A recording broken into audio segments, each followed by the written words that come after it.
In one of my previous videos, I discussed how a lot of regions in Wuthering Waves, much like their characters, take reference from real-life inspiration. From Ragusa taking from the Venetian Renaissance, Portovino Castle being iconic of the Iberian Manueline style, Mount Firmament being clearly inspired by Zhejiang, as well as Jinzhou perhaps being a blend of the styles of the Chinese provinces of Anhui and Jiangsu. Wuthering Waves seems to care a lot about the design language of not only resonators, but the regions they occupy themselves. While a lot of people had opinions about the new region of Xuanfang, I think one universally uncontested thought is that the actual map itself is quite incredible.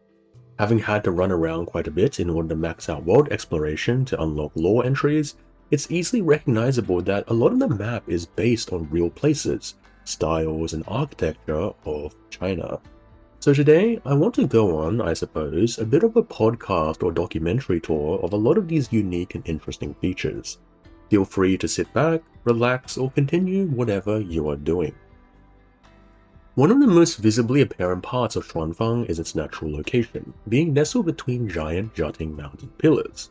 This is based on a real place from a province of Hunan, which is not only incredibly mountainous, but home to Zhangjiajie, a place most well known for the exact same towering sandstone pillars that you see in Xuanfang.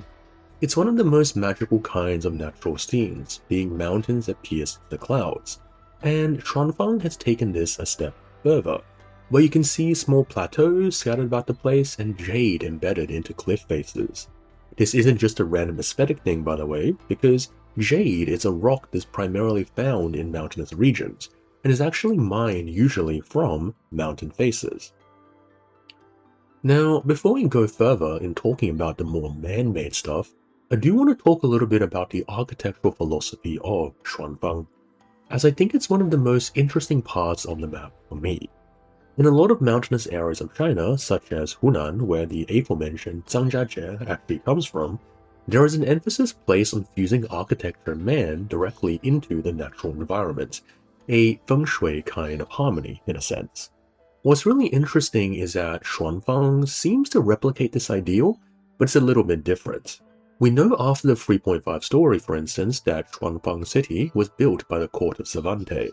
And as you can probably expect from the same organization that was building space stations and places for dragons to sleep, there is a kind of futuristic, neo-traditional feel to the map, where it feels like modern technology has integrated itself into the natural world, almost as if the whole of Xuanfang is this kind of Chinese take on the solar punk genre and style, if you guys know what that is.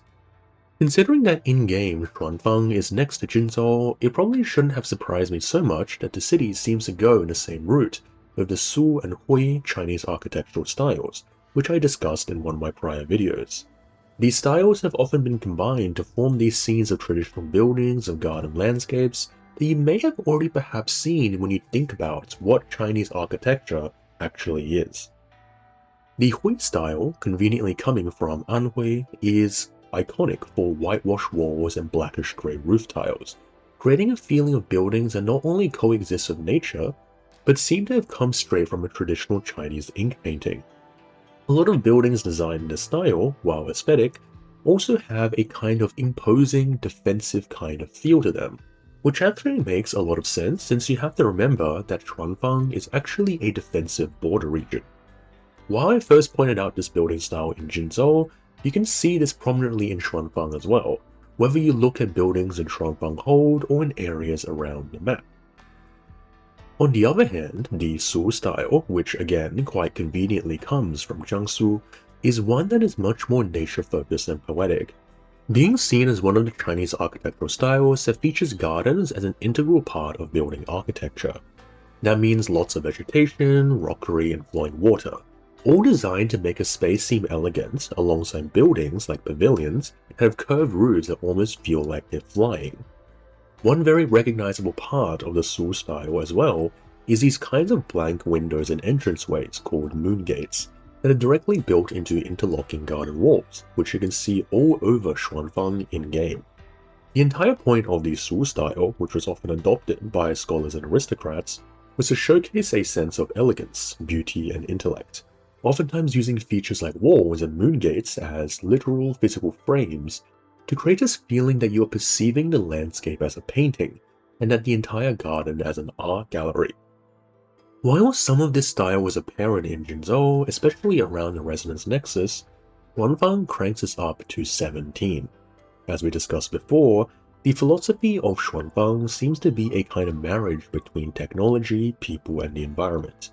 And as such, the Jiangsu style, which comprises of these elements of water, gardens, rockery, alongside flowing buildings, seems to be injected into every part of Xuanfang's map. In fact, one of the greatest examples of the Su style of architecture, the classical gardens of Suzhou in Jiangsu, seems to have been one of the biggest real-life design inspirations of many of the more eloquent and ornate parts of Xuanfang, such as Xuanfang Hold, the Bird Return Garden, and the Shaft Post Yard.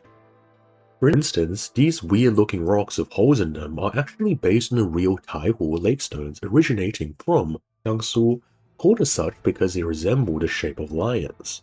These bridges that zigzag and crisscross through shallow ponds are iconic of another part of the real thing, a section called the Humble Administrator's Garden. You can see stuff like pavilions beside water and the sloping roofs called feizan that we talked about as oftentimes being placed alongside gardens. There is a kind of interesting flair to them though, as they have a metallic finish like many of the other buildings in Xuanfang, which if you know from the lore are actually modular and can transform into auto puppets at will.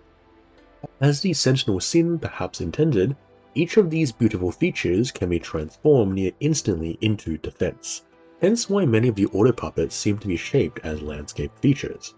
It almost feels like the Hui architectural style, which is more rugged and defensive, is wrapping around and protecting the more elegant and delicate interior of the Su style, such as for example in Xuanfang Hold. When you see the real province of Jiangsu, you will notice that it has a lot of water and waterways, so their architecture always has to consider space and natural features.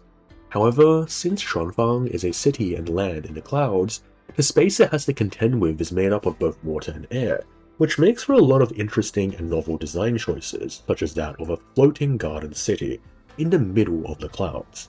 It's a very interesting concept. When you combine all of this high-tech stuff and floating mechanics with the map's natural features, such as the bamboo that's getting pretty famous in the community recently, all among the clouds and these towering mountain pillars, you return to the fundamental philosophy of technology fusing with nature. After all, we know from the 3.5 story that the court of Cervantes built the city, and you can tell because the CSC's obsession with mechanics and the like, which we already saw in Mount Firmament, is now meeting with a more traditional, very nature-coded Jiangsu-like style. While gardens and nature are a pretty big part of Xuanfang, that of course doesn't mean that there aren't massive buildings too. As someone from the province of Fujian, I saw that some of the balconies in Xuanfang Hold seem to take a little bit from the structure of a tulong, a kind of circular village sort of building. The buildings in the hold are a kind of high-tech Hui style, with matou-chang or horsehead walls adorning the edges of the roof of the Xuanfang Ministry of Development. However, just down the road, you can see the classic waterways, gardens, and pavilions of the Su style that adorns the map.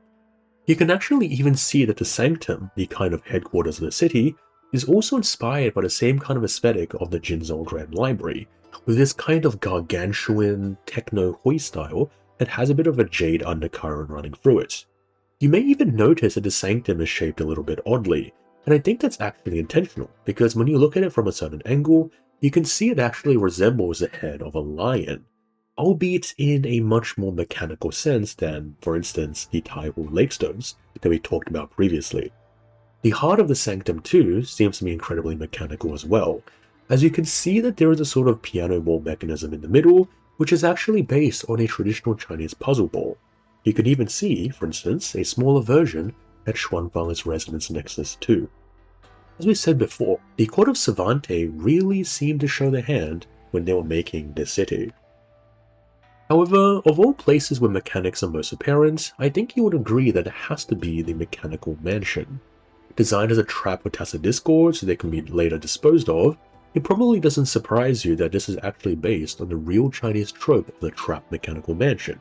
that follows the architectural ideal of Jiguanshu, which is often used in real life in places like trap tombs as well as in fiction, such as wuxia and shansha stories to depict a giant building as a kind of living clockwork mechanism.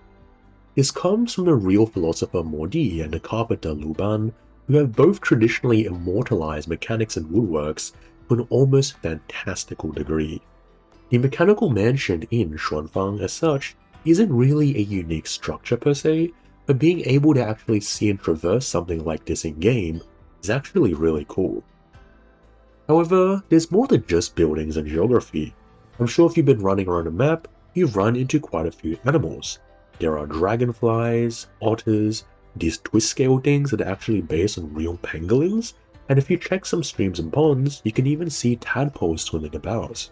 You can change the seasons in some places on the map, and I was even surprised that there were even meals and tables with dishes I could recognize.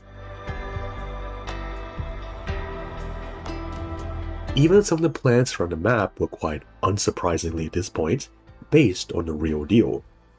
Peach blossoms, weeping willows, blue wisteria flowers, lilies, and even Swiss cheese vine plants, which is actually very common in southern China, where the majority of the inspirations we talked about in this video come from.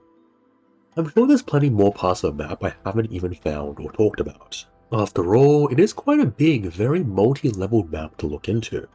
I hope you all enjoyed this one, even if it is a bit of a different style than I usually do. As always, if you enjoy my content, feel free to support me by subscribing, commenting, or even becoming a channel member. And as always, I'll see you guys in the next one.